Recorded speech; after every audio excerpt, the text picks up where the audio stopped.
এই মুহূর্তে ডিবি কার্যালয়ের সামনে আছেন সহকর্মী জুম্মান সাদিক জ্যাভলিন। সরাসরি যাচ্ছি তার কাছে।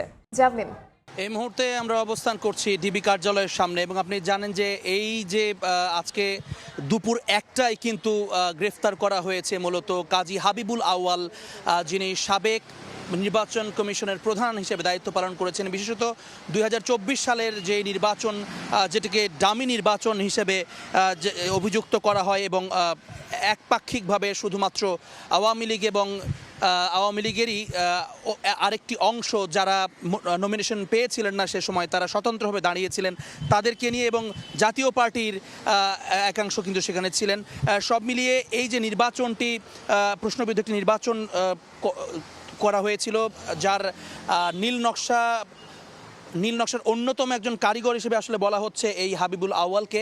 তাকে কিন্তু আজকে গ্রেফতার করেছে দুপুর একটায় মগবাজার থেকে। যদিও তার নিজ বাসভবন সেটি বসুন্ধরা এলাকায় রাজধানীর, তবে তাকে কিন্তু যেটি বলা হচ্ছে, বিশেষ করে ডিবি কার্যালয়ে আজকে যেই ব্রিফিংটি করা হয়েছে সেই ব্রিফিংয়েও বলা হয়েছে তিনি আসলে আত্মগোপনের চেষ্টায় ছিলেন এবং তাকে নিয়ে একাধিক মামলা থাকলেও তাকে মূলত যেই মামলায় গ্রেফতার দেখানো হয়েছে সেটি গত রোববারে বিএনপির সালাউদ্দিন খান যে মামলাটি করেছেন 24 জনের নাম উল্লেখ করে, যার মধ্যে 3 জন সাবেক সিইসি ছিলেন।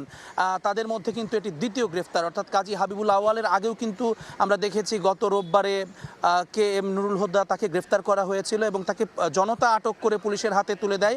এবং আজকে আমরা দেখলাম আসলে যে হাবিবুল আউয়ালকে গ্রেফতার করা হয়েছে এবং শেরেবাংলা থানার অধীনে যেহেতু এই মামলাটি রয়েছে, সেখানকার তদন্ত কর্মকর্তার কাছে আজকে এখন পর্যন্ত হস্তান্তর করা হয়নি।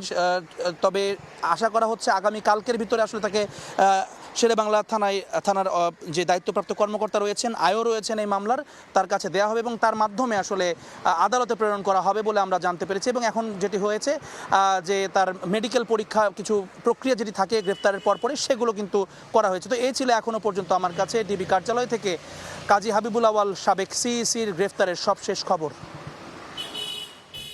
আমরা সরাসরি যুক্ত ছিলাম ডিবি কার্যালয়ের সামনে।